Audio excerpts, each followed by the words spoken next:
नमस्कार दोस्तों, OCN network में आपका स्वागत है।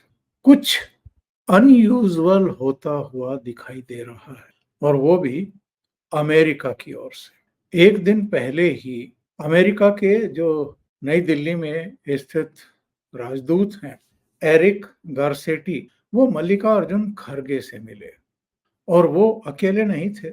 उनके राजनीतिक मामलों के जो मंत्री, परामर्शदाता कह लीजिए, ग्राहम मेयर भी थे और चीफ ऑफ स्टाफ लीसा ब्राउन भी थी। इन तीनों की मल्लिका अर्जुन खड़गे के साथ मुलाकात ऐसे समय हो रही है जब राहुल गांधी अमेरिका की 3 दिन की यात्रा पर 8, 9 और 10 सितंबर की यात्रा पर रवाना होने ही वाले हैं। कुछ दिनों की बात है। राहुल गांधी की जो अमेरिका की यात्रा है, उसके बारे में सैम पेत्रोदा ने अभी हाल में जानकारी दी। उनका कहना ये है कि साहब 8 सितंबर को तो ये डलास में रहेंगे, टेक्सास में रहेंगे और 9 और 10 सितंबर को ये वाशिंगटन डीसी का दौरा करेंगे। बांग्लादेश के इन दिनों बड़े चर्चित पत्रकार सलाउद्दीन शोएब चौधरी ने 2 दिन पहले एक ट्वीट किया था और इस ट्वीट में उन्होंने दावा किया कि राहुल गांधी ने एक डोजियर तैयार कराया है मोदी सरकार के संबंध में, और कराया है कि नहीं कराया है, उनके इस खुलासे का, इस बयान का कांग्रेस की तरफ से अभी तक कोई खंडन आया भी नहीं है। वैसे तो उन्होंने बहुत सारे दावे किए हैं और उनके किसी भी दावे का कांग्रेस की तरफ से या गांधी परिवार की तरफ से कोई खंडन नहीं आया है। एक एफआईआर जरूर दर्ज हुई है बेंगलुरु में कि वो फेक न्यूज चला रहे हैं और सोनिया गांधी को बदनाम करने की कोशिश कर रहे हैं। बहरहाल इन्होंने ये दावा किया है कि राहुल गांधी अमेरिका की यात्रा पर रवाना होते हुए अपने साथ एक डोजियर लेकर के जा रहे हैं और राष्ट्रपति पद के दोनों उम्मीदवारों से मुलाकात करने के लिए इस समय लॉबिंग करा रहे हैं।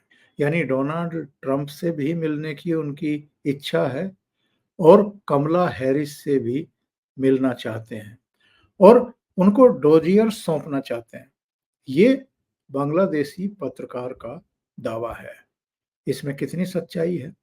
और अगर सच्चाई है तो राहुल गांधी भारत के जो अंदरूनी मामले हैं, यानी मोदी सरकार के बारे में अगर कोई डोजियर दोनों को सौंपने वाले हैं, जैसा कि बांग्लादेशी पत्रकार का दावा है, तो फिर ये अपने आप में गंभीर मुद्दा हो जाता है। कितना सच है, कितना झूठ है, ये कांग्रेस की तरफ से अभी तक कुछ नहीं कहा गया है। लेकिन जिस तरीके से अमेरिका के डिप्लोमेट्स पिछले कुछ दिनों से मोदी विरोधियों से मुलाकातें कर रहे हैं, वो जरूर चर्चा का विषय बन गया है। आम तौर पर जो मैंने शुरू में कहा था कि कुछ अनयूजुअल चीजें अमेरिका की तरफ से हो रही हैं, जो कि अपेक्षित नहीं है अमेरिका से। और ये क्यों हो रही हैं, इस पर मैंने अभी हाल में एक और प्रोग्राम किया था, उसमें जानकारी दी थी। पर जिस तरीके से अमेरिकी डिप्लोमेट्स पिछले दिनों हैदराबाद पहुंचे, वहां उन्होंने असदुद्दीन ओवैसी से मुलाकात की। कौन है असदुद्दीन ओवैसी? 2019 में तो फिर भी इनकी 2 लोकसभा सीटें आ गई थी। एक संभाजी नगर वाली, जिसका नाम पहले औरंगाबाद था, और दूसरी इनकी हैदराबाद वाली। 2 लोकसभा सीटों वाले किसी नेता से जाकर के अगर अमेरिकी डिप्लोमेट्स मिल रहे हैं, तो जरा बुद्धि पर जोर डालना पड़ता है कि ऐसा क्यों कर रहे हैं। असदुद्दीन ओवैसी क्या अमेरिका के लिए इतने महत्वपूर्ण हो गए हैं कि अपने डिप्लोमेट को भेज करके उनसे मुलाकात करवाई जा रही है, तबादला ख्याल किया जा रहा है और पता नहीं क्या क्या किया जा रहा है? तो असदुद्दीन ओवैसी किस चीज के लिए जाने जाते हैं? मुस्लिमों की तरफदारी करने के लिए और केवल मुस्लिमों की ही बात करने के लिए फायरी स्पीच देते हैं। तोड़ने की ही बातें करते हैं, लोगों को भड़काने की ही बातें करते हैं और जो मोदी समर्थक हैं उनको धमकी भी देते हैं। इन्हीं के लिए जाने जाते हैं और मीडिया भी उनको अपनी टीआरपी बढ़ाने के लिए इसीलिए बुलाता है, याद करता है। ऐसे असदुद्दीन ओवैसी से अमेरिकी डिप्लोमेट मिल रहे हैं तो आप जरा समझिए कि जो मोदी विरोधी हैं उनसे अमेरिका के डिप्लोमेट्स मुलाकातें कर रहे हैं। दूसरे व्यक्ति जिनसे अमेरिका के डिप्लोमेट्स ने मुलाकात की, उमर अब्दुल्ला, फारूक अब्दुल्ला, उमर अब्दुल्ला, पिता पुत्र, दोनों ही जम्मू कश्मीर के पूर्व मुख्यमंत्री हैं और इस समय जो विधानसभा चुनाव हो रहे हैं उनमें भारतीय जनता पार्टी का मुकाबला कर रहे हैं। उनकी और कांग्रेस की आपस में गठबंधन की राजनीति चलती है, दिल्ली में भी चलती है, जम्मू कश्मीर में भी चलती है। 52 सीटों पर नेशनल कॉन्फ्रेंस लड़ रही है, करीब 37 सीटों पर कांग्रेस पार्टी लड़ रही है, बाकी पर छोटे दल लड़ रहे हैं। कहने का आशय ये है कि अमेरिकी डिप्लोमेट्स ऐसे लोगों से क्यों मिल रहे हैं जो मोदी के खिलाफ चुनाव की ताल ठोक रहे हैं।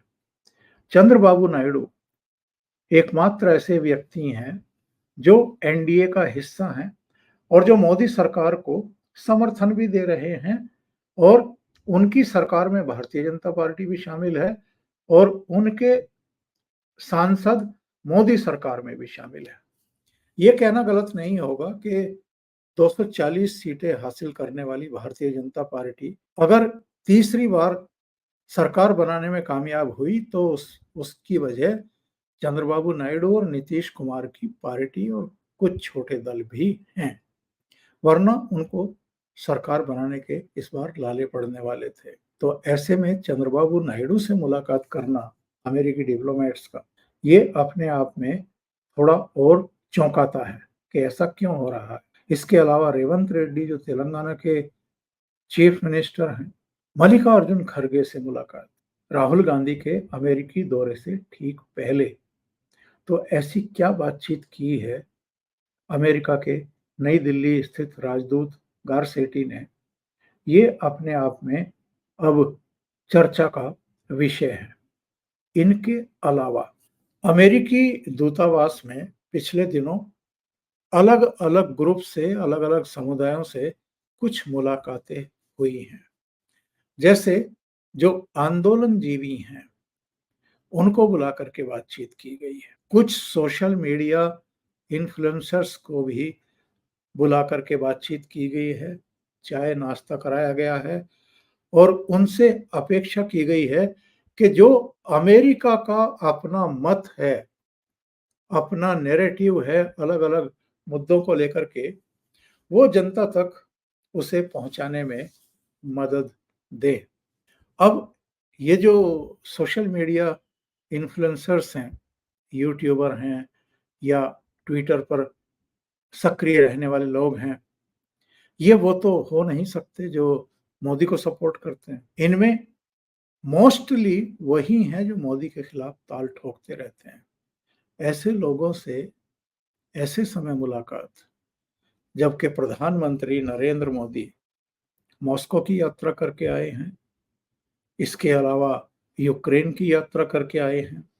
पहली यात्रा उनकी G7 समिट की इटली की थी और मॉस्को यानी रूस और यूक्रेन की यात्रा के बाद इस समय प्रधानमंत्री नरेंद्र मोदी दो दूसरे देशों ब्रुनेई और सिंगापुर की यात्रा पर, और सितंबर के दूसरे पखवाड़े में करीब 5 से 6 दिन की अमेरिका की यात्रा पर रवाना होने वाले हैं। यूएन असेंबली में अपने विचार रखने वाले हैं। वहां पर जाहिर है उद्योगपतियों से भी उनकी मुलाकात होगी, अलग अलग ग्रुप से मुलाकात होगी। जो भारतीय वहां बसे हुए हैं वो उनको भी संबोधित करने वाले हैं। और जो राहुल गांधी का कार्यक्रम आया है आश्चर्यजनक रूप से, उसमें भी भारतीय जो वहां बसे हुए हैं उनसे मुलाकात का एक कार्यक्रम रखा हुआ है। तो राहुल गांधी की जो अमेरिका की यात्रा है नरेंद्र मोदी के वहां पहुंचने से 10-12 दिन पहले की इनकी यात्रा है। ये क्यों हो रही है? और अमेरिका के राजदूत अगर कांग्रेस के अध्यक्ष से मिलते हैं, वो भी यात्रा से ठीक पहले, तो भाई सवाल तो उठेंगे। और अमेरिका क्या अब इस स्तर पर उतर आया है जिसको हम चिरकुटाई कहते हैं, चिरकुटी हरकतें? क्या भारत सरकार को या जो बाकी के पार्टियां हैं उनको ये नजर नहीं आ रहा है कि अमेरिका कर क्या रहा है? जिन लोगों से मुलाकातें वो कर रहा है उसका उद्देश्य क्या है? क्या इस तरीके से अमेरिका भारत में कुछ भी ऐसा अनयूजुअल करा सकते हैं जिसकी चर्चाएं पिछले कुछ दिनों से हैं कि साहब जैसे श्रीलंका में हुआ, जैसे बांग्लादेश में हुआ, ऐसे ही भारत में भी हो सकता है? कुछ बयान आए हैं ना पिछले कुछ दिनों में। सलमान खुर्शीद का भी आया, मणिशंकर अय्यर का भी आया, राकेश टिकैत का भी आया। कुछ वो जो इकोसिस्टम वाले हैं वो भी, जो हाथ मल करके पत्रकारिता करते हैं, वो भी तरह तरह के कयास और इस तरह की चीजें। और ये जो मुलाकातें हुई हैं और खरगे साहब के साथ जो मुलाकात हुई है, इसने एक बार फिर इन चर्चाओं को जन्म दिया है कि अमेरिका की आखिर इच्छा क्या है। और क्या अमेरिका प्रधानमंत्री नरेंद्र मोदी की एक तरीके से घेराबंदी करने की कोशिश कर रहा है? और क्या ये तरीका होता है किसी देश के लोकतांत्रिक तरीके से चुनी हुई सरकार के प्रधानमंत्री को प्रेशराइज करके आप अपना एजेंडा लागू कराने की कोशिश करेंगे? क्योंकि ऐसे समय प्रधानमंत्री नरेंद्र मोदी की मॉस्को यात्रा हुई थी जब अमेरिका में वाशिंगटन में नेटो देशों की एक समिट हो रही थी। और उस समय अमेरिका के विदेश विभाग की तरफ से एक बयान भी आया था कि मोदी जी की जो मॉस्को यात्रा है इसकी टाइमिंग्स ठीक नहीं है। और इसको लेकर के तो यूक्रेन के राष्ट्रपति जेलेंस्की ने भी, अमेरिका के कुछ राजनयिकों ने भी प्रधानमंत्री नरेंद्र मोदी की आलोचना की थी कि साहब बड़ी गर्मजोशी से जाकर के वो गले मिले पुतिन से। ये तो खैर मोदी जी का अंदाज है। बाद में जब वो यूक्रेन की यात्रा पर गए तो कीव में जब राष्ट्रपति जेलेंस्की से मिले तो उनसे भी गर्मजोशी से मिले और गले ही मिले। अभी वो ब्रुनेई गए तो वहाँ भी, और अगर सिंगापुर गए तो वहाँ भी वो सबसे गले मिलते हैं, गर्मजोशी दिखाते हैं।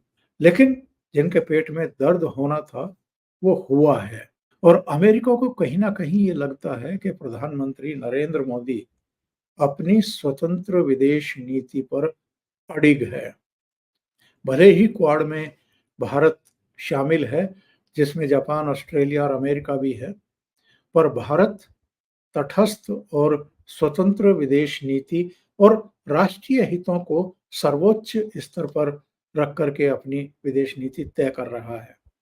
यानी अमेरिका या यूरोपियन कंट्रीज के दबाव में नहीं आ रहा है। और ये चीजें अमेरिका को जरा चुभ रही हैं।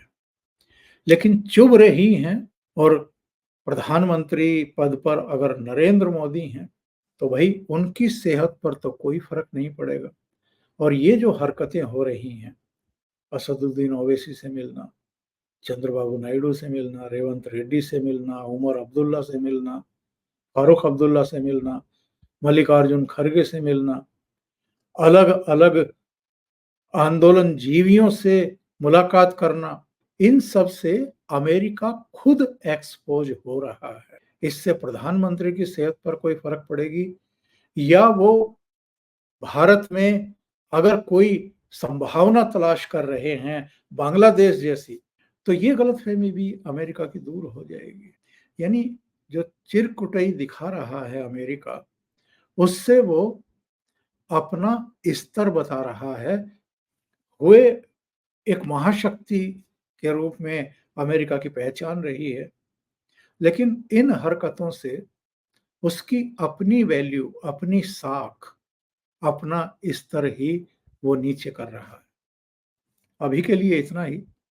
बहुत बहुत धन्यवाद। अगर आपको ये चैनल और इसके कंटेंट पसंद आ रहे हैं तो लाइक करें, कमेंट करें, वीडियो को शेयर भी करें। अभी तक अगर आपने ये चैनल सब्सक्राइब नहीं किया है तो सब्सक्राइब कर लें और साथ में लगे बेल आइकॉन को दबा दें ताकि आगे आने वाले वीडियो और उनके नोटिफिकेशन आप तक पहुंचते रहें। बहुत बहुत धन्यवाद। नमस्कार।